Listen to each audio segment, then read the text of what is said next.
Kurt here with Teach Mom How. Today I'm going to show you how to delete all of your messages in Gmail using just your phone.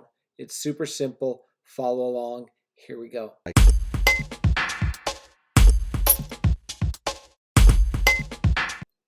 First thing, if you haven't done so already, you need to link your Gmail account with the Mail app on your phone, like this.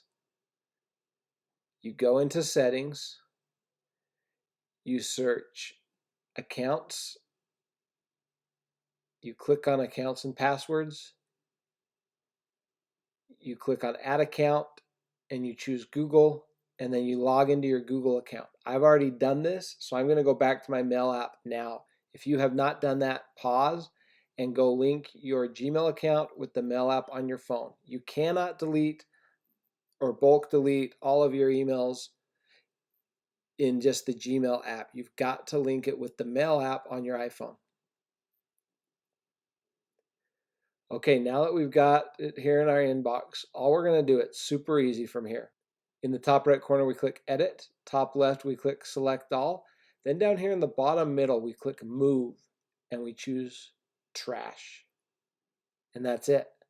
It's now deleting all of my thousands of messages. If you found this helpful, please subscribe to Teach Mom How for weekly tech videos on how to do things that are so simple, even your mom can do them. Have a good day.